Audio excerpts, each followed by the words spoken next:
The first thing they did was laugh.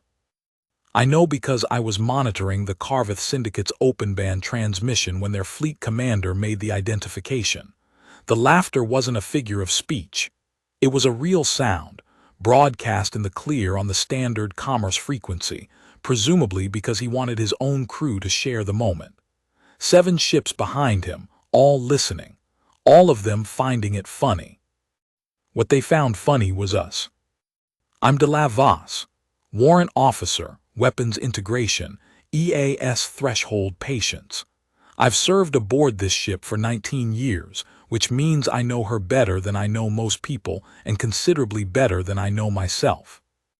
I know the way she breathes when the secondary coolant loop kicks on in the morning watch, a low vibration you feel more in your boots than your ears. I know the particular silence of her forward compartments during a crossing, when the drive is balanced, and there's nothing but the long quiet of transit between you and whatever is ahead.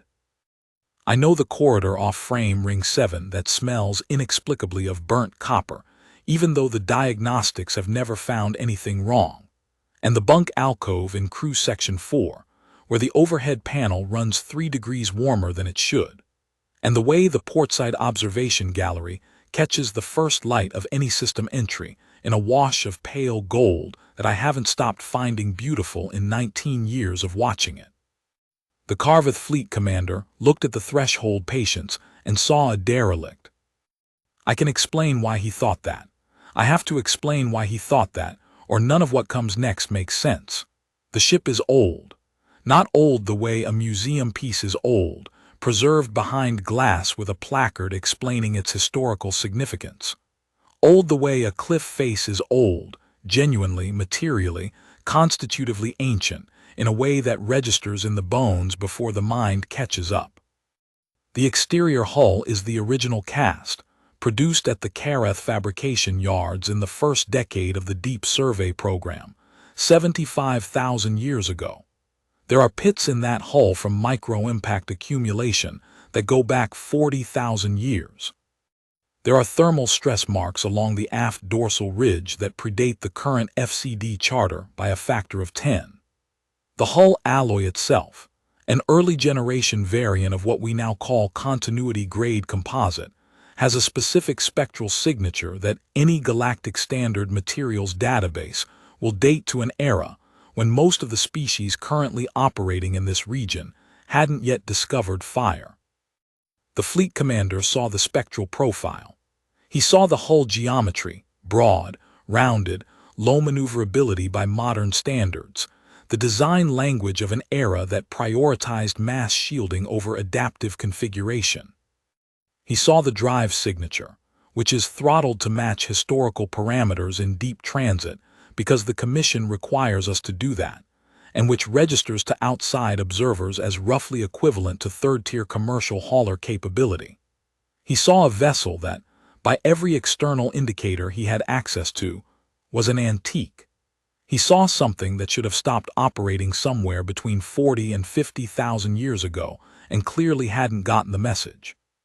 What he didn't see, what he couldn't see from the outside, and what his instruments gave him only the faintest and most confused picture of was everything else. I'll come back to that. He broadcast his identification on the open channel. The laughter was genuine, the way soldiers laugh when something absurd punctures a tense situation. His fleet was Carveth Syndicate enforcement grade, 7 ships ranging from frigate to heavy cruiser, armed for customs enforcement and, when necessary, asset recovery. The Syndicate had operated in this region for about 4,000 years, which is long enough to feel permanent if you haven't been paying attention to what surrounds you.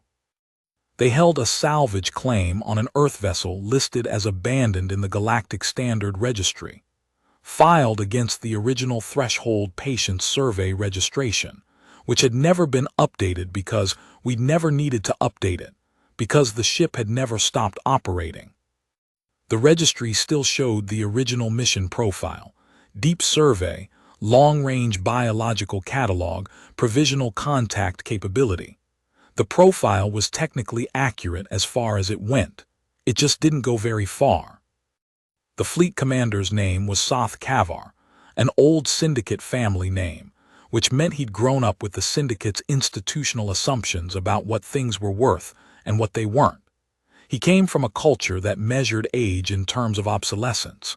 Something 75,000 years old was not a relic. It was refuse.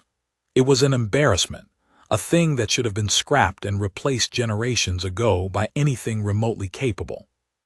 The galaxy, in Soth Kavar's understanding of it, moved forward. Things that failed to move forward ceased to matter. This wasn't a callous or stupid view. It was a reasonable inference from the history of the civilization he operated in. The Karvath Syndicate had replaced its original fleet 6 times over in 4,000 years of operation. The commercial networks it ran had been rebuilt from the substrate up twice. Every major institution in its governance structure had been overhauled at least once, and the ones that hadn't were considered legacy problems awaiting resolution. Progress was the fundamental operational assumption. Each generation's tools superseded the last generation's tools, and the wise operator maintained current capability or fell behind.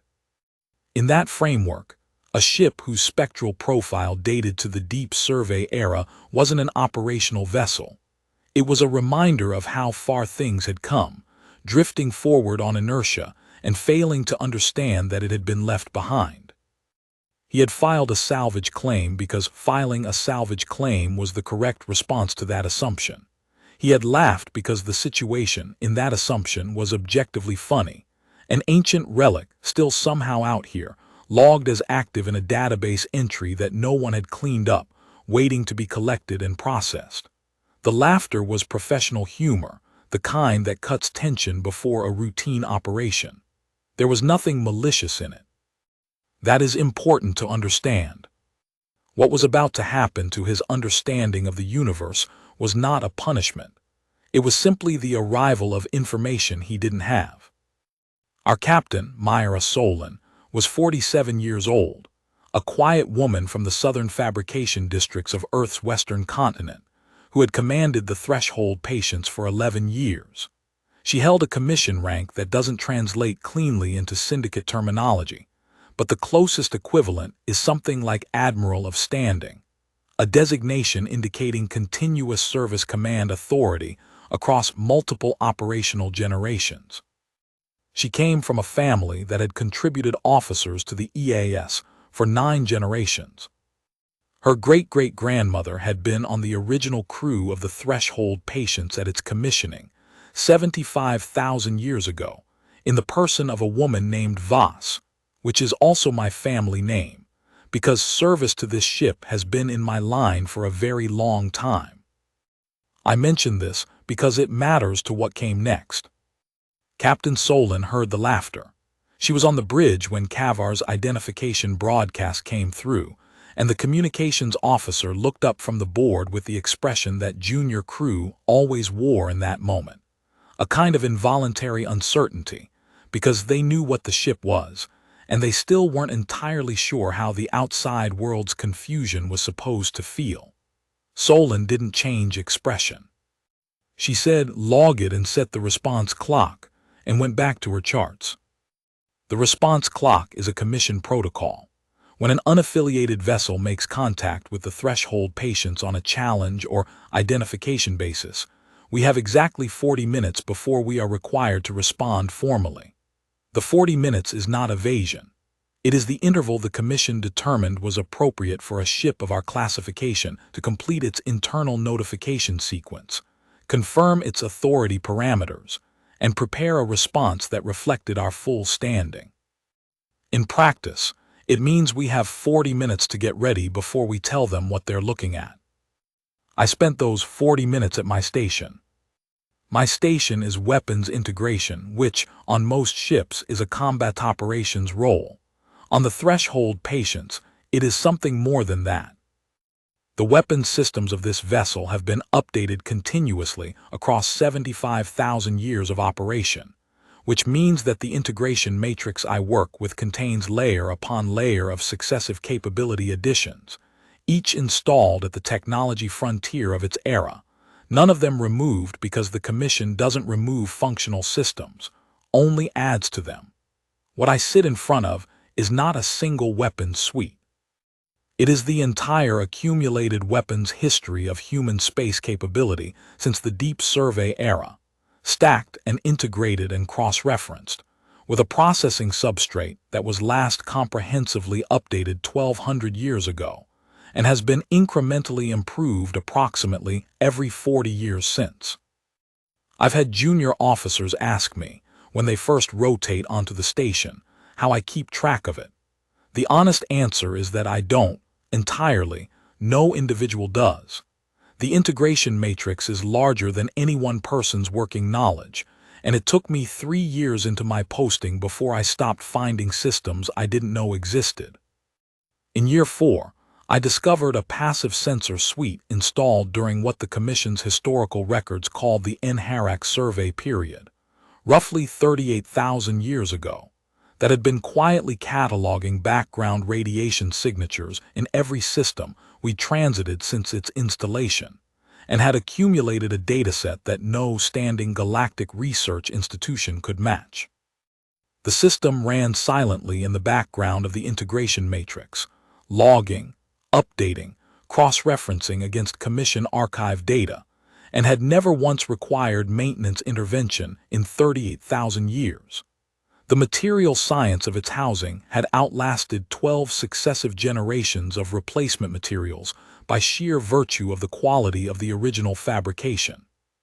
When I reported the discovery to Captain Solon, she told me that finding legacy systems I didn't know about was a normal part of the first decade.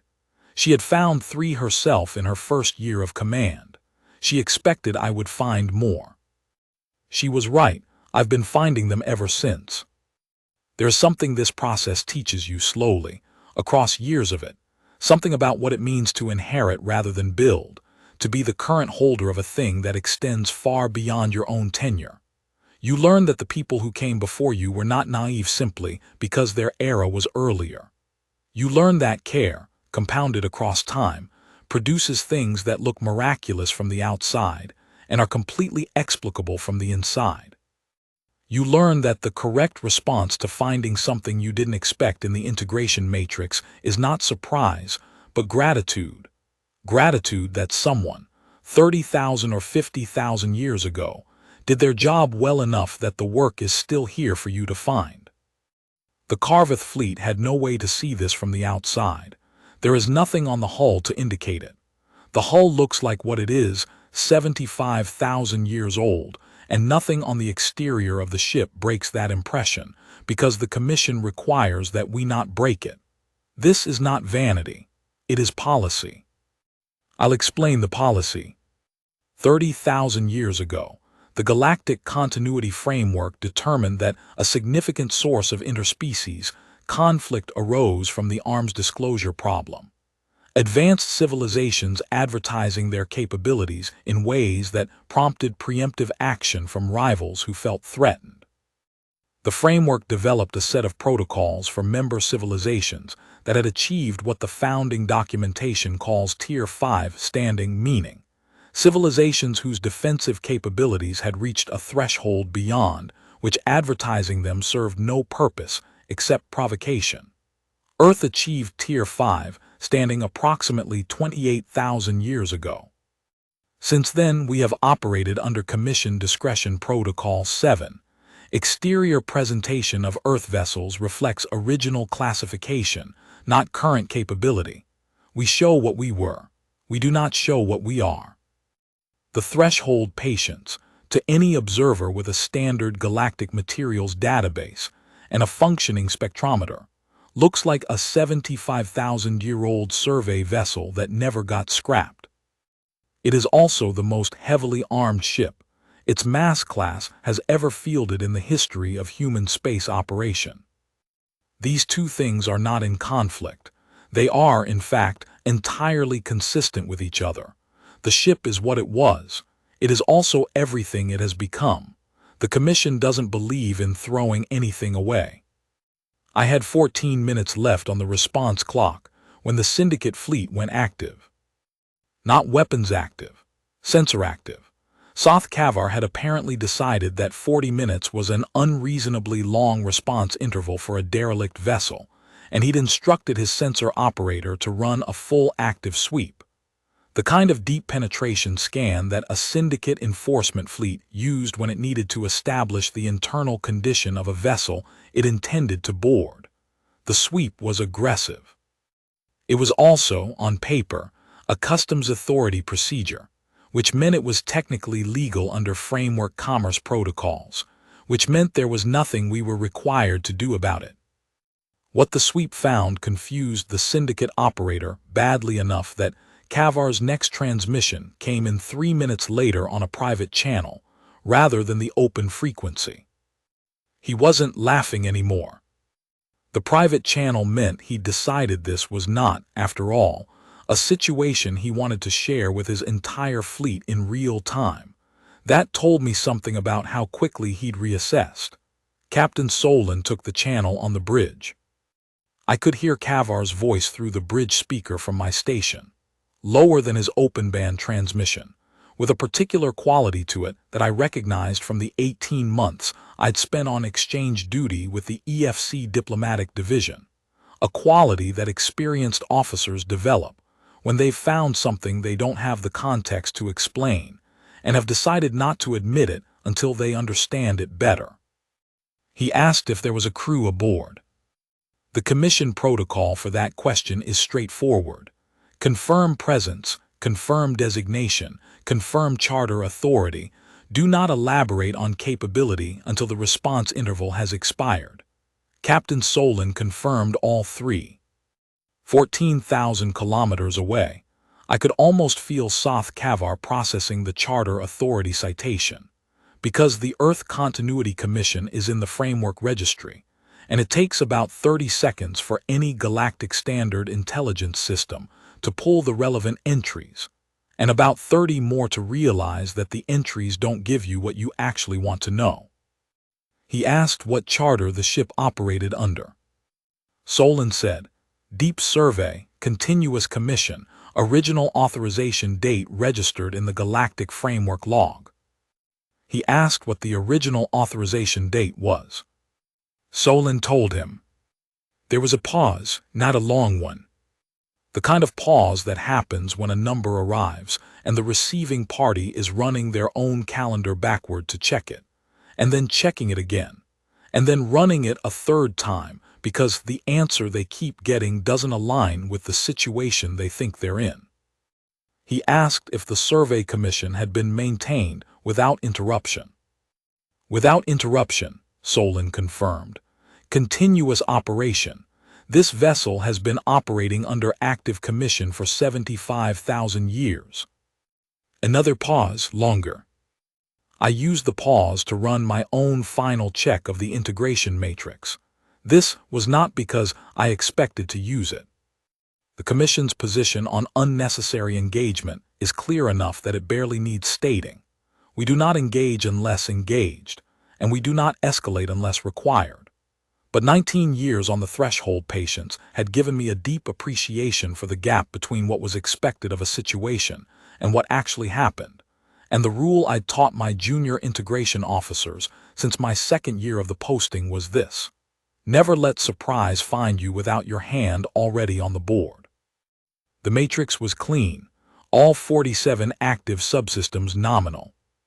The inherited capability layers, the old pulse batteries from the third survey era, the point defense grid installed during the framework's first contact protocols, the long-range engagement suite added during the VETH continuity period, the drive-linked field projectors that had been the cutting edge of Earth weapons development 1100 years ago and had since been supplemented but never replaced, all of them nominal, all of them integrated. All of them quiet in the way that things are quiet when they are ready, and there is nothing yet to be ready for. There is something about a weapons board that is completely clean that I have never found a good way to describe to people who haven't served on a fighting vessel. It isn't peace, exactly. It isn't tension. It is a kind of settled completeness, the feeling of a thing that is exactly what it needs to be and is waiting without impatience for whatever is required of it. After 19 years, The board feels like an extension of my own nervous system. I don't look at it so much as listen to it, the way you listen to a room, tracking subtle shifts in the ambient state that tell you whether the space is holding or changing. The board was holding. Kavar's sensor operator ran the deep sweep a second time. The first sweep had returned confused data. Syndicate enforcement-grade sensors were calibrated for Syndicate-era technology, roughly 1,800 years of development, and when they encountered a target whose internal systems spanned a technology range far beyond what they were designed to parse, the result was noise. Not flatline noise, the kind that indicated a dead or empty target. Complex noise, layered noise.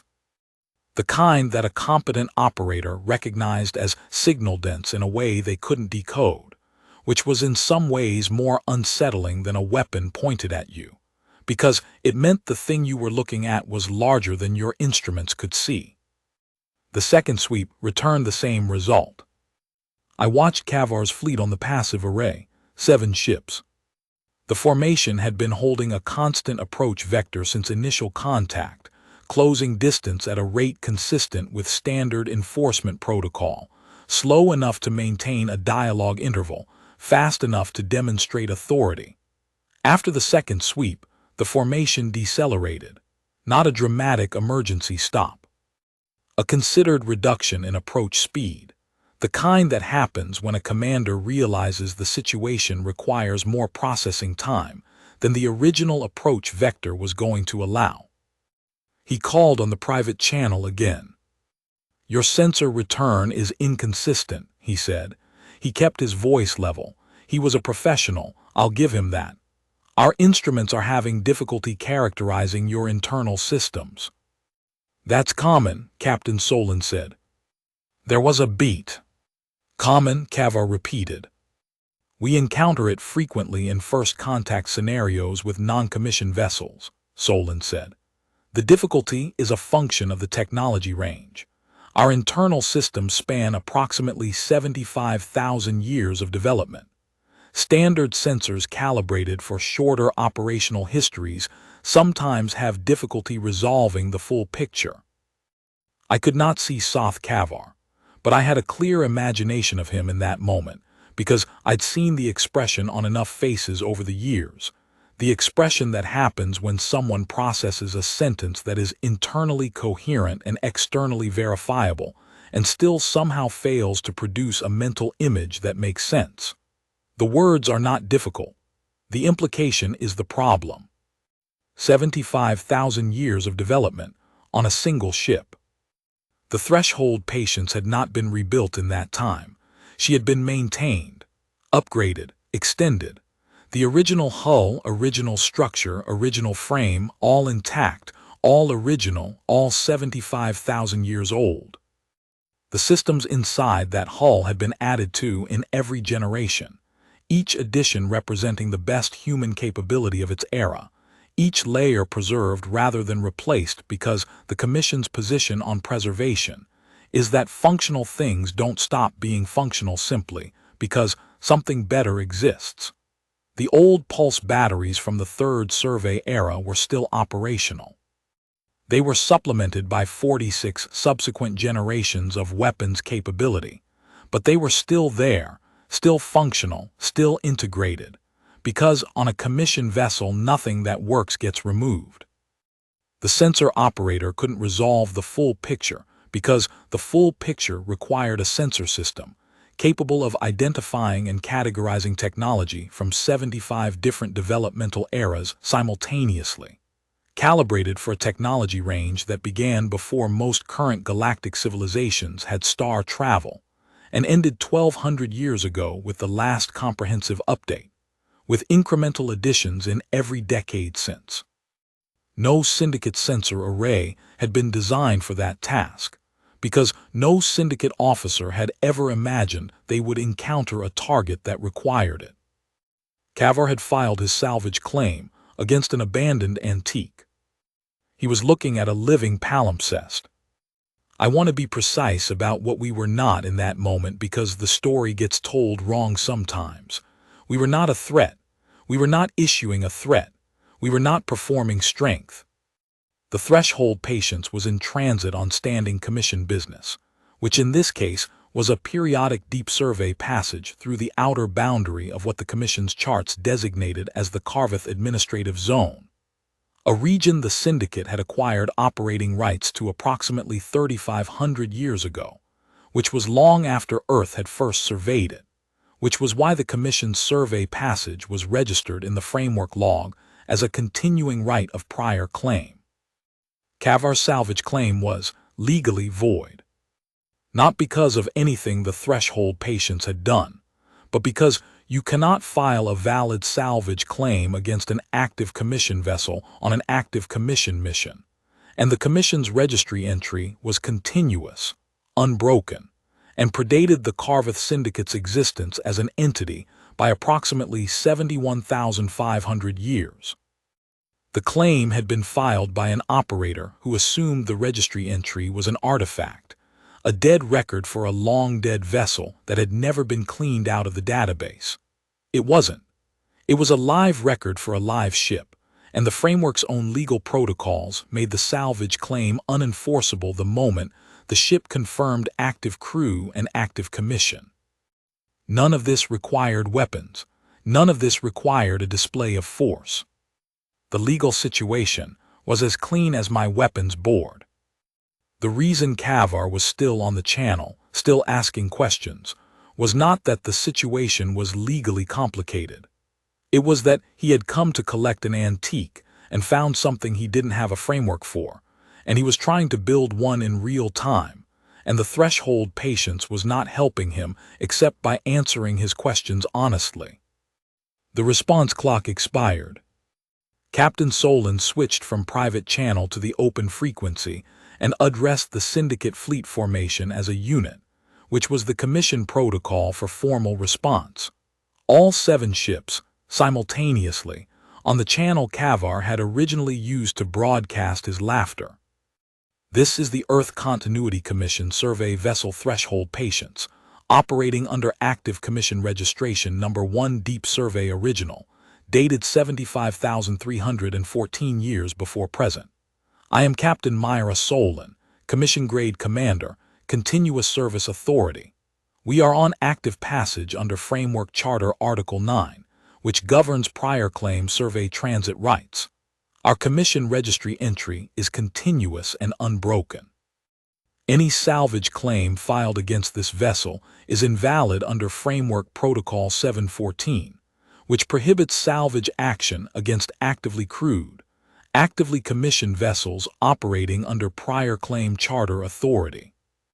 We are happy to transmit our registry documentation to the Syndicate Fleet record for reference. She paused. Is there anything else you need from us, Fleet Commander?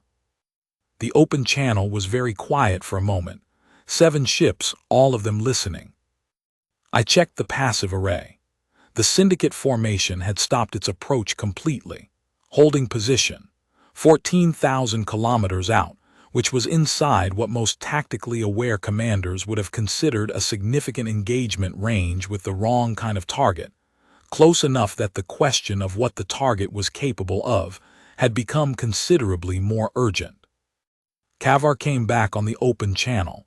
To his credit, his voice was steady. Your registry documentation would be helpful, he said. Please transmit. Solon nodded at the communications officer, who transmitted our full commission registry package. The original mission authorization, the continuous operation certification updated every 50 years for 75,000 years, the framework prior claim survey designation, and the Tier 5 standing documentation that the commission is required by framework rules to include in all formal transmissions to non-commissioned parties. The Tier 5 standing documentation is brief. It states that the Earth Continuity Commission operates vessels under Commission Discretion Protocol 7, which governs exterior presentation of Earth vessels according to original classification rather than current capability.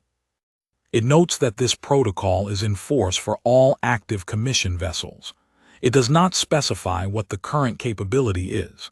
It simply states that the exterior presentation does not represent it. The Commission's legal advisors wrote the documentation very carefully. They've had 75,000 years of practice at being precise. I watched the syndicate formation on the passive array. After the documentation was received, there was a long pause, longer than the earlier ones. I could imagine the fleet commander and his advisors working through the implications. The salvage claim was void. That would have been clear within 60 seconds of reading the registry package. The prior claim survey right was valid. That would have taken another 30 seconds to confirm. The Tier 5 standing documentation would have taken longer, not because it was complex, but because the implication of it required time to absorb. Protocol 7. Exterior presentation does not represent current capability. The ship in front of them looked like a 75,000-year-old antique. The documentation said, in legally precise language, that they had no idea what the ship in front of them was actually capable of. I'll tell you what we were actually capable of. Not all of it, because some of it falls under Commission disclosure protocols that I can't waive unilaterally, but enough for context. The pulse battery arrays installed by my great-great-grandmother's generation in the third survey era were rated for sustained engagement at ranges the Syndicate fleet would not have considered possible for their era's technology. They had been supplemented and integrated with 46 subsequent generations of targeting systems, energy management upgrades, and penetration enhancement modifications, which meant that a weapon built 70,000 years ago now operated at effective capability far beyond its original design parameters. The field projectors installed 1,100 years ago, which was, to give the Syndicate's perspective its due, within their civilization's operational memory, were not the most recent system on the ship.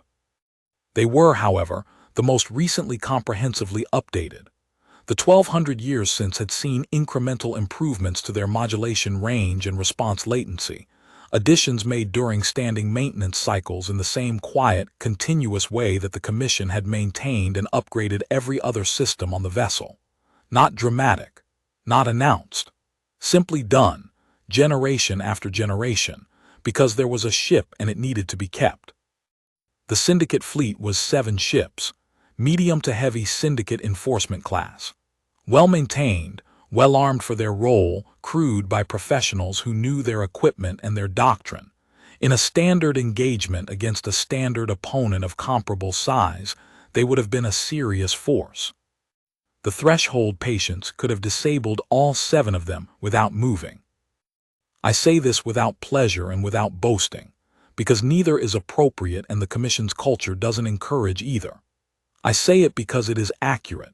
And accuracy matters when you're talking about the thing that Soth Kavar was beginning to understand, as he read our documentation and reran the sensor data from his confused sweeps, trying to construct a coherent picture out of 75,000 years of layered signal that his instruments weren't designed to parse.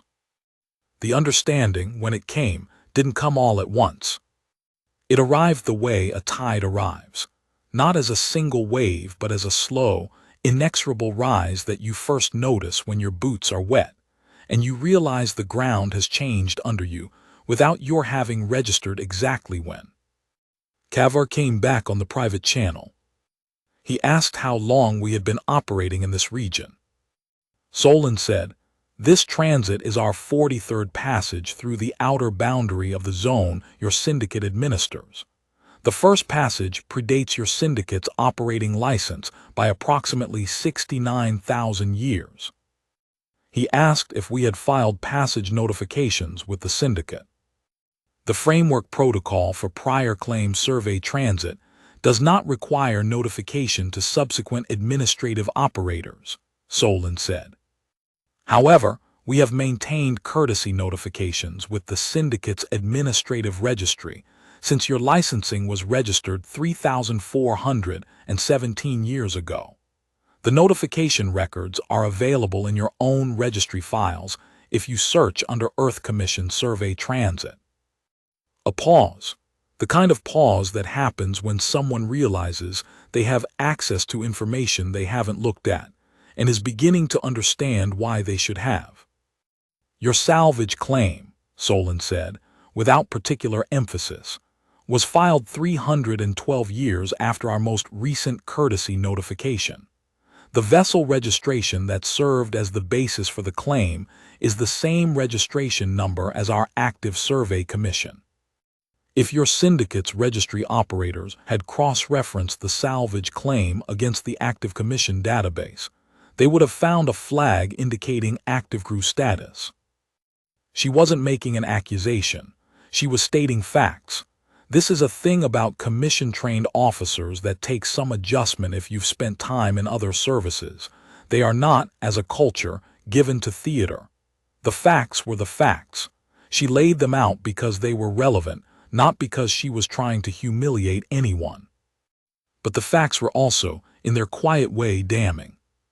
Kavar's syndicate had filed a salvage claim against an active commission vessel, something that framework protocol classified as a Category 2 administrative violation, because someone in their registry office hadn't checked a cross-reference. It wasn't malice. It was inattention. It was the assumption that a vessel registration dated 75,000 years ago must be a dead record, because nothing that old could possibly still be active, because, in the Carveth Syndicate's understanding of the universe, things 75,000 years old were ruins, and ruins didn't need to be checked against the active commission database. The syndicate had been operating for 4,000 years. It was a serious organization. It had serious people in it.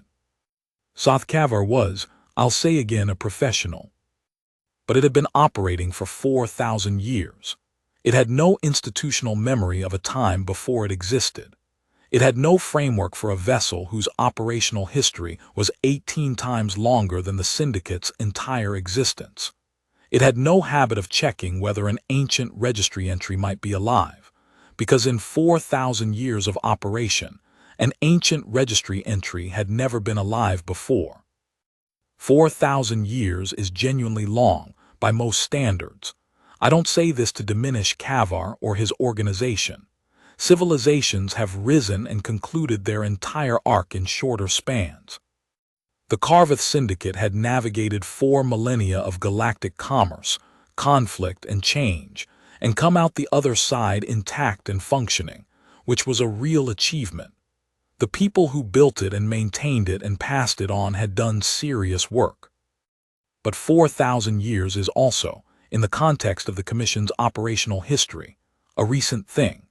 The Commission has registry entries for survey passes through what is now Carveth space that were filed when the entities that would eventually combine to form the Carveth Syndicate were still separate trading houses operating on different systems. The Commission has records of biological surveys of worlds the Syndicate now administers, conducted when those worlds were empty of sapient life. The Commission has detailed spectral maps of every star system in the Carveth administrative zone, produced over a survey period that began before the Syndicate's founding and continues to the present day, because the survey program doesn't stop just because an administrative boundary changed. This is the Commission's institutional memory. It is not maintained for strategic advantage. It is maintained because the survey program requires it, and because the Commission's founding charter specifies that no data collected under active commission is to be discarded or allowed to lapse, because you cannot know in advance which data will matter. The founding charter was written 75,000 years ago by people who were commissioning a deep survey of the unknown. They didn't know what would be found. They didn't know how long the survey would run. They made rules appropriate to that uncertainty, rules that assumed the program might go on for a very long time, might encounter things no one anticipated, might need to draw on old data for reasons that no one in the founding generation could have foreseen. They made those rules conservatively, the way careful people make rules when the stakes are real and the future is genuinely unknown. The conservatism compounded, the data accumulated, the survey continued. Earth has a different kind of institutional memory. The Commission was founded before most of the species currently operating in this region had achieved space travel. The people who founded it did not know what they were founding, exactly. They knew they were commissioning a deep survey program, and they knew they were authorizing a vessel, and they made certain decisions about how that vessel would be maintained and recorded and operated that seemed reasonable at the time and turned out, 75,000 years later, to be the foundation of something they couldn't have imagined.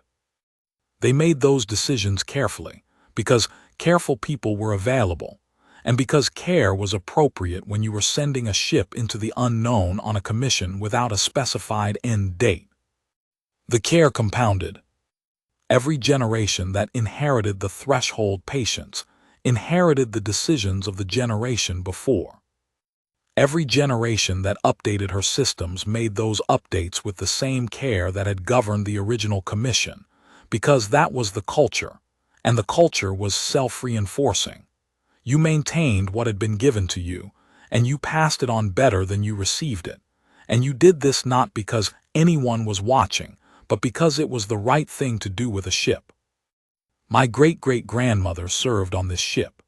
Hers was the generation that installed the third survey pulse batteries that are still operational in my weapons integration matrix.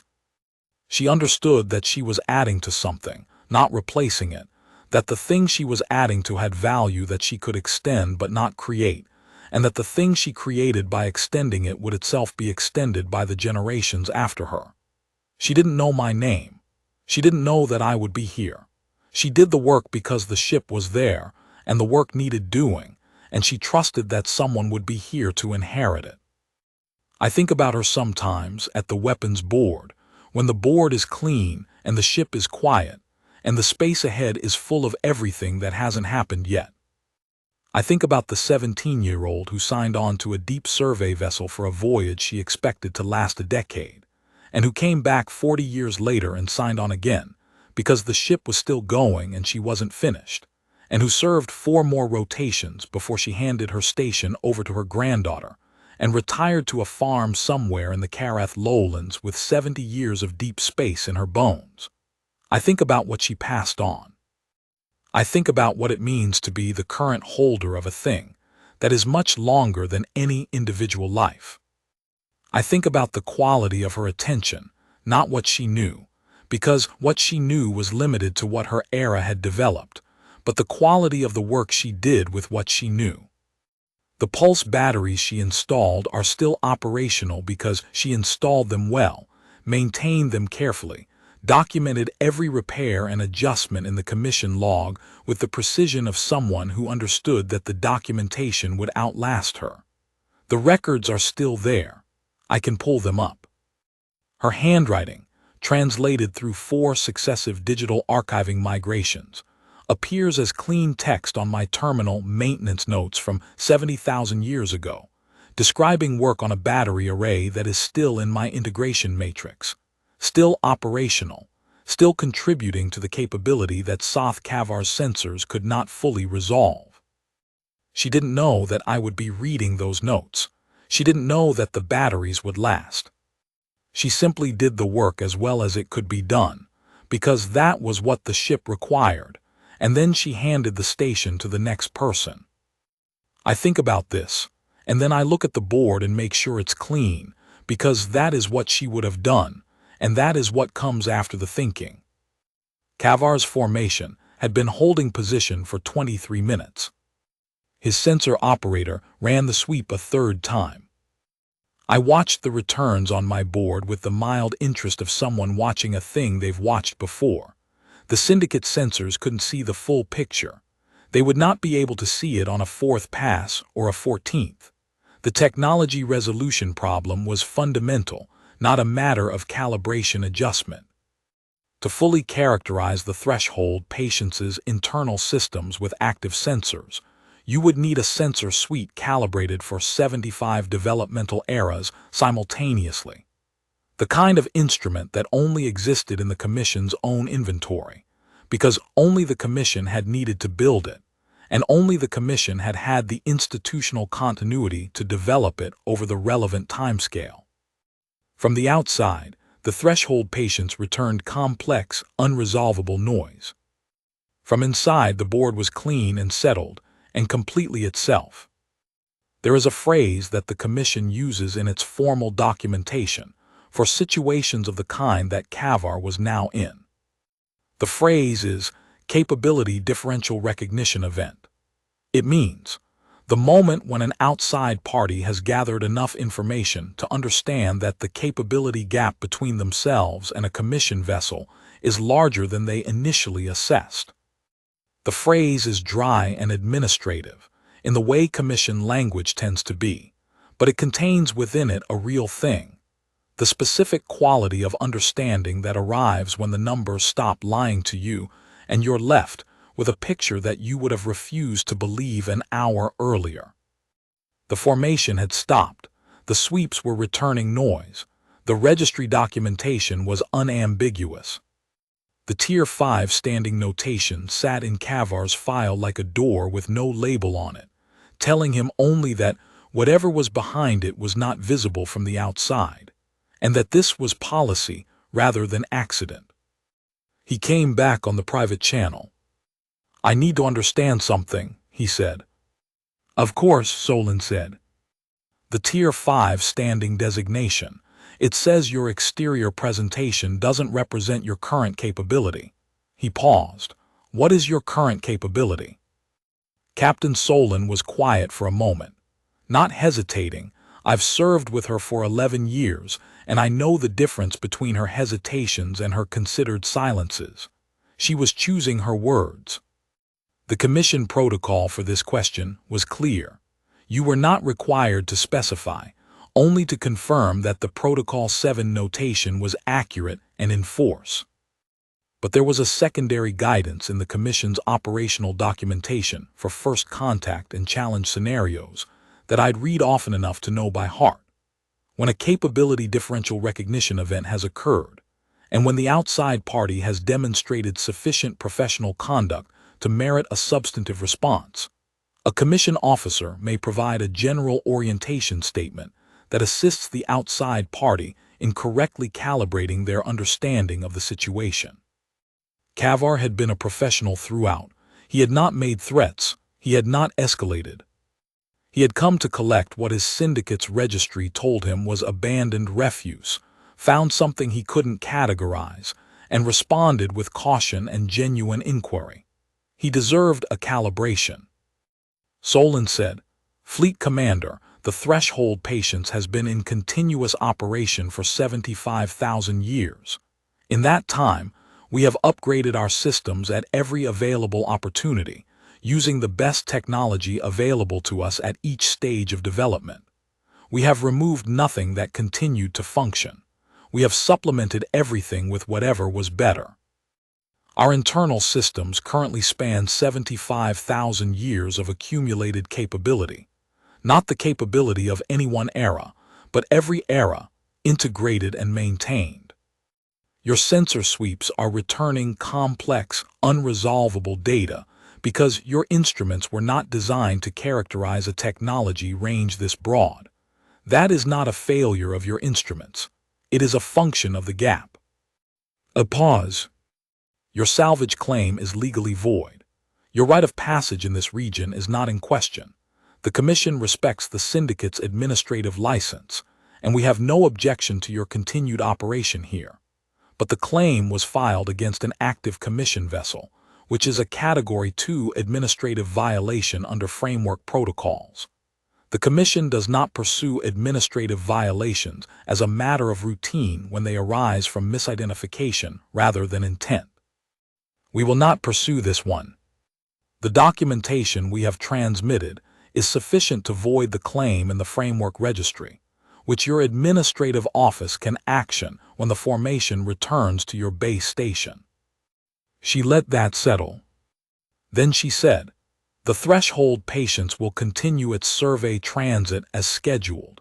We will be through the outer boundary in approximately 18 hours. Our courtesy notification for this transit will be logged with your syndicate's registry in the usual manner. Kavar's channel was quiet for a long moment. I appreciate the orientation, he said finally. His voice had a quality I recognized, the particular flatness of a professional who has finished recalibrating and is now proceeding on updated information. We will clear your transit corridor. Thank you, Fleet Commander. One more question. Yes. Your first survey of this region, 69,000 years before the Syndicate's license. What did you find out here? It was a real question, not tactical, not procedural. A genuine inquiry from a person who had just been handed a piece of context that altered his understanding of the space he operated in. He was asking because he wanted to know. Solon glanced across the bridge toward the survey section, where our science officer, a young woman named Keth Sorrell on her second commission year, was already pulling up the old catalog entries. The third survey era records went back 69,000 years, digitally preserved through 17 successive archive migrations, each one handled with the same care that had governed every other aspect of the ship's continuity. The data was intact. It had always been intact. Roughly what you'd expect, Solon said. Gas giant systems in the outer boundary, 2 terrestrial-class worlds in the habitable range showing early biological signatures, several asteroid clusters with useful mineral profiles. The 2 terrestrial worlds were flagged for periodic reassessment. We've checked on them every several thousand years. Neither has developed sapient life. One of them shows interesting atmospheric chemistry at the moment. We'll take a closer look on this transit. You've been watching those worlds for 69,000 years. The survey program doesn't have an end date, Solon said. That was in the original commission. Silence, long enough that I thought he was done. Does it feel like a long time? Kavar asked. The 75,000 years from inside it. I don't think he intended to ask that question. It came from somewhere less deliberate than his previous inquiries, from the genuine human, or human-adjacent, as the Karvath were. We had catalogued their species' homeworld 19,000 years ago when their ancestors were still confined to their birth system. Impulse to understand what an enormous span of time actually felt like from within it. Solon considered the question seriously because it deserved a serious answer. No single person has been aboard for all of it, she said. The ship is continuous. The crew is not. What feels long is not the ship's age but the thing you carry when you serve here, the understanding that you are one person in a line of people who have done this, who will do this, and that the work existed before you and will continue after you. She paused. I've been captain for 11 years. My predecessor served for 14, her predecessor for 9. The log goes back 75,000 years, one entry at a time. When you read it from the beginning, it doesn't feel like a very long time. It feels like a great many people, each of them doing their work, each of them handing it to the next. And the capabilities you've accumulated, the weapons, the systems. The same, Solon said. One generation at a time. No one of them built what we are. All of them together did. I didn't know, Kavar said finally, about any of this, the ship, the commission, the length of it. He paused. I laughed when I identified you. I know, Solon said. We heard the broadcast. I apologize for that. There's no need. It's a natural response. The ship looks like what it is. What it is, Kavar said, is not what I thought it was. No, Solon agreed. But the gap between what something looks like and what it is, that's not unique to us. It's a feature of anything that has been at work long enough without interruption, without losing the thread. Things that endure accumulate depth that isn't visible from the outside. Your instruments returned complex, unresolvable data because the depth is real. 75,000 years of it. Every system maintained, every upgrade integrated, nothing discarded. That's what your sweeps were trying to see. Another long pause. What do you call a ship like that? Kavar asked. In commission terminology, what's the designation? Solon glanced at the communications officer, who was watching her with the particular stillness that junior crew adopted when they realized they were observing something they would remember. We call it a survey vessel, Solon said. It's still the same thing it was when it launched. The Carveth formation cleared the transit corridor 17 minutes later. 7 ships, organized, disciplined, moving in proper formation, professionals doing their job, clearing the space they'd been asked to clear. Kavar's flagship passed within 6,000 kilometers of our port quarter as it altered course, close enough that his crew could have gotten a visual on our hull if anyone had been at a port at the right moment. The old metal, the stress marks on the dorsal ridge, the micro-impact pitting that went back 40,000 years. I watched the formation on the passive array until it was beyond useful resolution. Then I ran my final checks on the integration matrix, logged the contact in the commission record, and noted the relevant documentation for the administrative team to process when we reached the next waypoint. The board was clean. The threshold patience continued her transit through the outer boundary, holding the course she had held for 43 passages, each one logged and documented in the registry that had been live for 75,000 years, each one a step in a survey that had no specified end date, each one a thing that would be passed on to the next generation of crew who would inherit this ship, and this work, and this quiet, accumulated depth that no sensor sweep could fully resolve. Somewhere ahead, 2 terrestrial worlds waited in a habitable system.